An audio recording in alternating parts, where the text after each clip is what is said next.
Yes, ma. Kasegu akasemunum. Wo ho te sen. Mamba che. Enhwemanim kasegu akasemunum. Me ho ye ofe hon. Obronyi. Ye kuku ejando de beyi. Wo ye beyi fose kokogu ejando. Oba bronyini. Yes, ma. Me pa che wo ehin na ofri bai. Mamba che me thinking case. En kinkas we ye. Pacha. But ibo holidays ikra me ne yabo ama bia ba bia ho. E ho ne ye beji yani. Na Udi Grace. Mamba che. Kasaden mame, kasaden ne yeni nkomo. Ewia ide na odi abebo yaboi. Mamba che we de me ba ya boko. Nso anya boko. Pacha. Yo, yankoi. Me pacha na me ne abrantie bi. Yetie o. Me pacha me ne kunu me ne obi to anamon. For 3 years. Na me ne tina ya. Pacha one me tina wa amanfrom.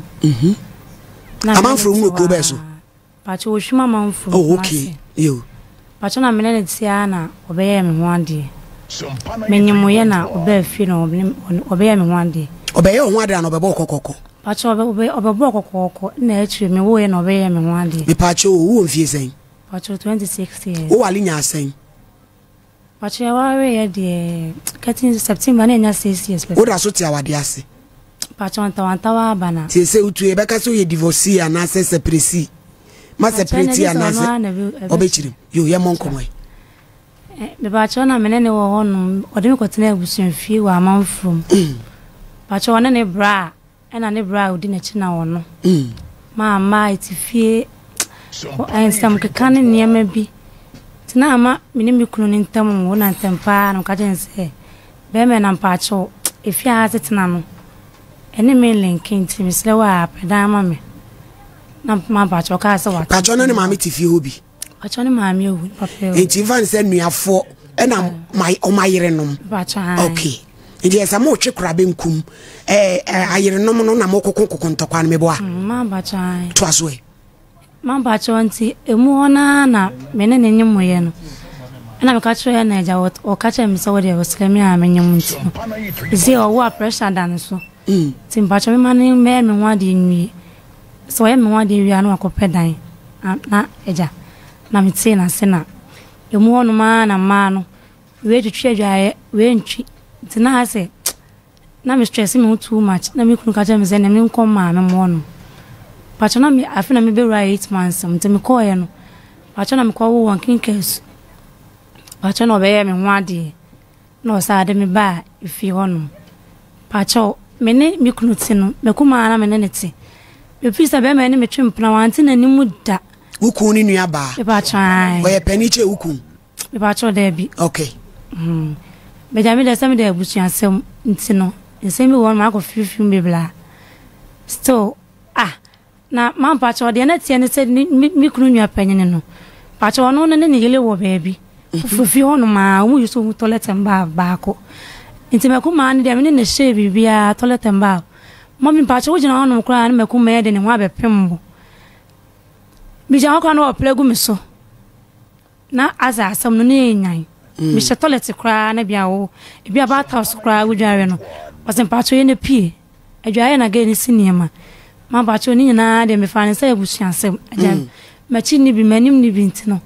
abaye me ho ade a wo se me yedin ma pacho na me ni mi kunu eto efie honum na ne bra ko fa kra ma bia be fio mo mi pacho peso ye na kra ma na ko toilet obia ampla me na me pla mommy nyese na meti o me di picture chro me ho efe pa bet mo ni picture no for dada no hwani nyina nka ho to aso e mommy pa cho na yese di ade na kosi aye no na e affect me ase meti aware ase bet me ho nto me eso me kan be ma no ontie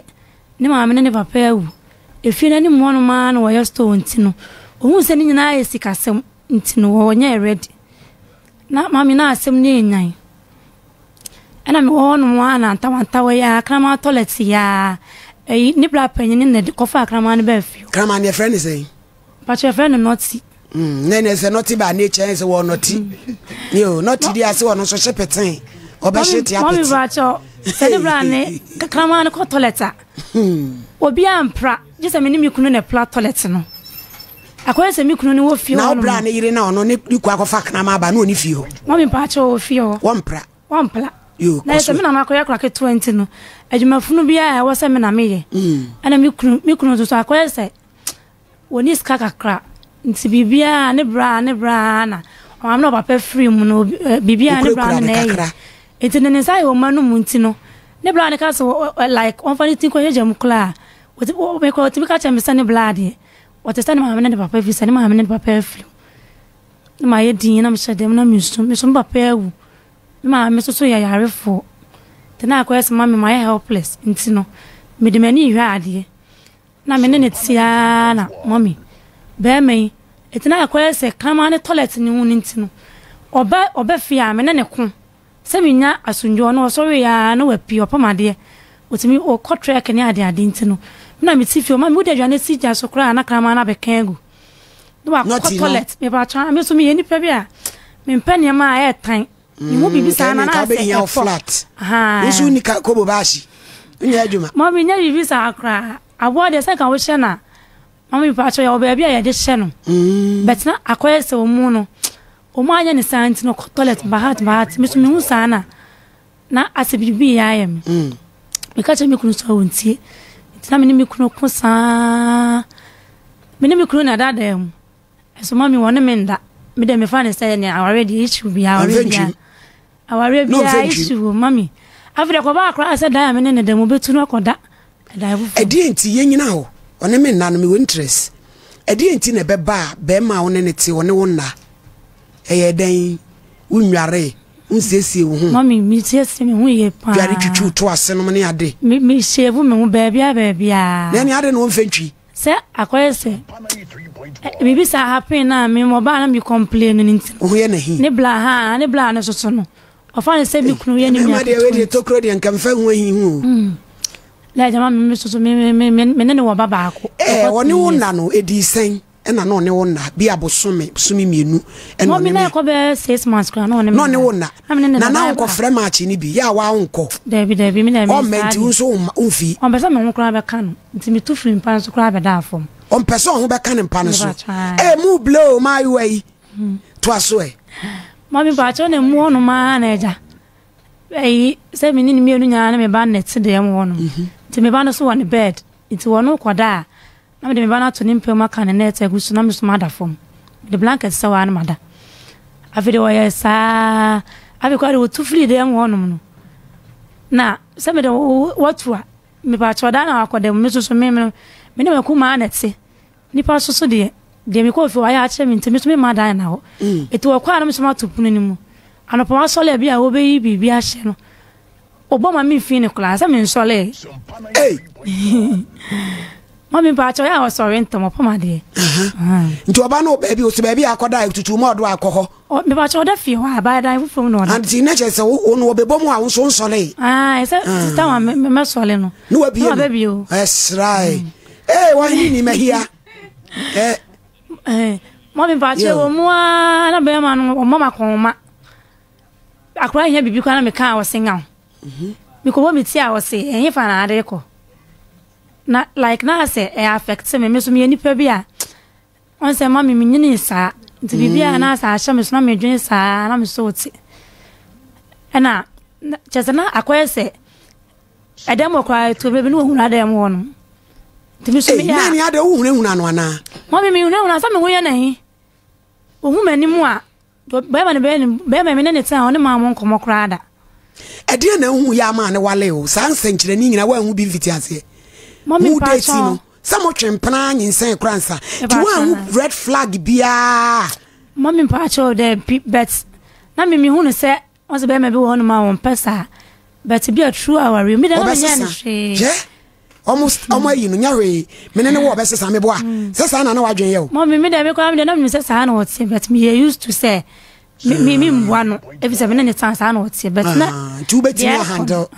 so na me nkasa na wo ti da na me afon so me so me afon so me de me ba ya che no oda na me so makodwale ma beda me de to mo program yi kra da na wo ye o on person pa me wo ye na yi so o se esa na nya bad influence nti na me wo ye na yi bad influence say me ba cho se ebi anka de wo ye no efutuo na beba no ha e bia me de be family ye ho ama manya knowledge about the oye me no nti wo be hu sa na utimi kora dum TV asa wo ya pebro for sem you go school through say mamba cho me ko SS who SHS but me sa na woni made me ba try convocational school mamba try me dey say no cake ni bibia o de adwuma me ba cho eno asem na me be kai to aso e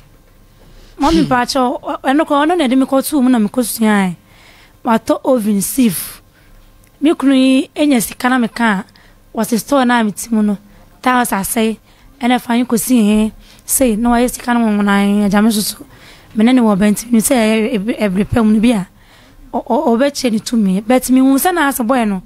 o what at the age of 33 years no was see me mommy tira me susu na say me react e ba to west chile no me munu o kasa me kura me mfin no me pa na ba to west no no ye de ben man pa cho so o ma o react bad towards him me pa try hey mutimi twitwa brofo no pa o shortcut pa o really all right good to as well man pa cho na yes said I didn't see aye no o ma kon ma but na aseni bu ofu ebi wo kra o timi ne na mfo pie mitimi ya aduane wo se mi ni madam fo yese me ne mpie na maka no atum me da me dwen se mi kunu no de wo se me ye bia no even class woni sika kra na mbo bia oba ko ma metima tibia to baabi ani ade nti bi o dis kana me bisika ya aduane oba na me kan ma me won person de me ma me se aja wodo nti aja na maka ma no atum nti na afi de ma me odo na me wo hu se me wo ma no da advantage on me ase me hu se wo sisi me pa wo sisi me o bisika ko ye bitiko se me diska nja ko tata la se dia na atala no e fa na wo de shako me pese me ye we wasi nya botre na se me jina we ma se boy na mama ye krasini me so ma me oba fa me pa chonya sana me tie obi ma ko school me bo me ti na de mo hie wu me bo me ti shama tare kama mo fa me buy pictures he been to so mama Grace yeah Grace wuni mba chan wuni ewurade wuni e mba chan hey edi e pa na ya na mo pe Grace wuni mba chan ewurade etuwaro umfoni ya e kanse wo su au abaya Sompa 93.1 Grace wuni na re na ya wusue asebe ifo aka nchensen so wasre hey mommy wase me pa me kuni Grace wuni mommy wasisi bebre utimete ne nsa na ode wobo me kwa mama e mama bo ni dua wo mama te ase mommy ba try ti wo mama ne wo hu mommy e wonwa ba na me be kona me ka je say na gina utiri mi we no eye erisia na se emefe mommy ba try girls why Jerry ba try ewie brei enebrei why Jerry case mommy says when you retiredness when you retired teacher wase me pa me kunu ne die osisi me bebre ayede na watumi aye sei Grace awale bone mommy pa try mo panyum we ma me lumba oda ba ni be hu abewa me yawe na dampan mo pe Rocky be petu ma me na me mo ma me bayi adampan mo be hwe ma me Grace mommy Rocky be boda me ni be wa me yawe na dampan be bo ma me na me fam chechire me bayure Grace ahano na wo ya adwuma opre mu ana mamba cho de bi wo fa me foforo no hey mo fa pa me nyu odi mechi kra me ni picture chirewa be ma na husati mba peni wono yeah nti ato be so osisi unyu aba ene me be kon na me ka se me die titi amotiti mechi a na me be koma na koye case mommy me kuru ma e chi me che cells wokui so for lie so why dey so I say me se me die titi a omotiti mechi a afi so me se me pause me wa pause me ba etuku no me ya chi wutum e ba cho ma ya chi me che cells asam no so for lie ya Grace they say ne pa no wo ha wa wo de buy and saying ye na sie obapa mommy ba cho asam no yes ano na akɔyɛ sɛ abusuafo na wɔsɛ ɔmu siesie ito mama kɔtena ma no wɔ krase manager bi yere MP bi yere ka ne dem be ma yime sum mi kra na ebi kɔ ne mani obi amana so mi mu no no me sum mi na ɔno so ma me betena wale na se mami de me ba na kɔtena yɛ krom hɔ no ɛkɔ be 1 month ni won send akra ni skada me wa so aka wo dem Grace tienyu na fa cheche were tew tienyu Grace adom eyeden ya begina hayi Grace eyeden waduru hayi be patches abrabo no edwa beduru hayi wo story na me wo interest wo mu to aso mami pacha I couldn't say area my baby ato am some mom say be ma ne pese wo sisime me papa ewu ebusiafo no mudi papa mudi ja no no de odi papa de no wa me ana papa ja pade aye kun nti no obi eyi nani be ma no so sime ni be ma eti mami me de wasisime pa wasisime se mami be ma no wa nya me kwan aha da mami ne me ba nkotum kura na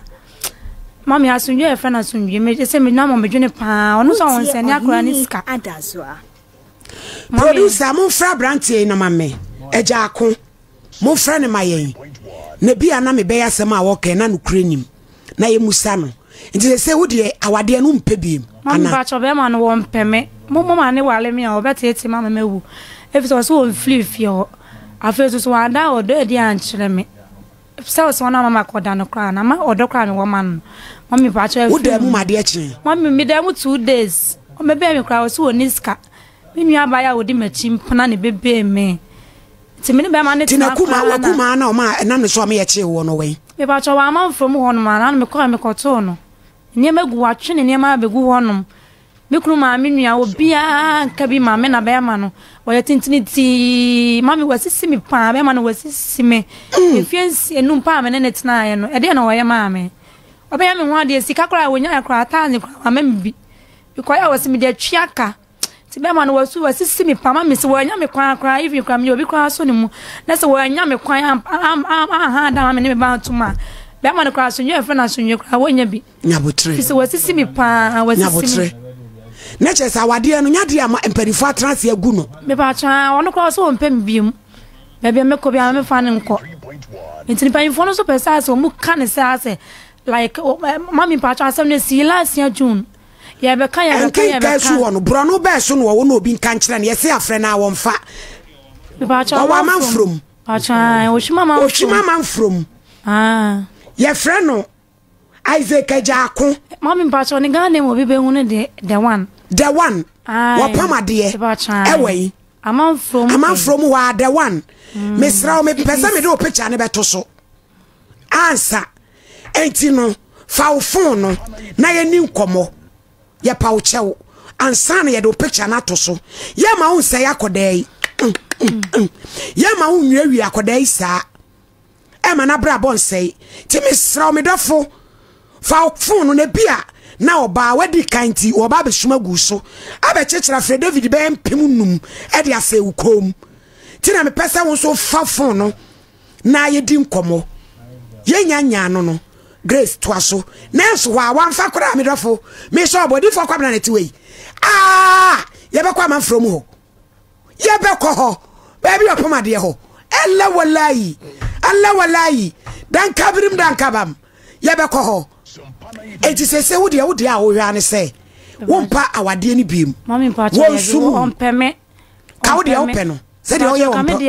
pe no me ba wa ye wo an wa wie musa mu akoni adu nyina so be ma tete a watete mi nti no eni je kra wa wale ni me kotena abusuafo ni nyina ko atia me omu nyina akota na chi na mo bo masoma amani hu no ya me bo ni bia na Grace obi abo wasom wani ahono wache watum prenu am wadam 2 days wo sin kwa ande kope wan ka pe no mami say nya ne sa se awa ya wo ha no se obi wo beka se bia me meja enti awa enti won koku mami wo tete me awale no minti mi bi wo bo ape no mami David mesiesie man ba cho David musiesie abema no like a time wo ni mu no kama wo ye nyina me pani bi plenty ni ese me na me ku kana ma afere no ti no nya wu e ba cho wo abo no wo e de ku ade ne be ku no mami ba cho de tiane se wo Gloria me ba cho David abo no na o mu ni time ukọ no ho no wo beka o mu fa ne nkọ me anwa ne pane ne bla ila wonim no so no so ni me kunu panya na issue ukọ etina sa aboa no ase edu junjula em ho no ya no wo fefefe aboa na ya re wo awate egu no so nti wo wu ye no yasim na me mpani bi ni plenty na afa ne bla kra se kama na wudi me na me complain tim na me kunu etiro mu hia me fie obiem ne wo fa mu nyina kra o mu so maka me kunu so wo ma na de wo sia no wo se mami de ama me di asem na chi kra ne se me ne ma wo ne dem me ne ma wo ne dem wo no a won kase wo jam no no so won kase se you Grace Mommy. so bodriem the one ejako wo oshim aman from Isaac opama de ye hiawo tienne ye di friu ye famfo ni ntoso ni ye sorry program is to pay ye ba man from ho se wan fa ko no a ni abepew ne kwampa bi ese de asem we fa so na me bai otumi nya ne fa ahodi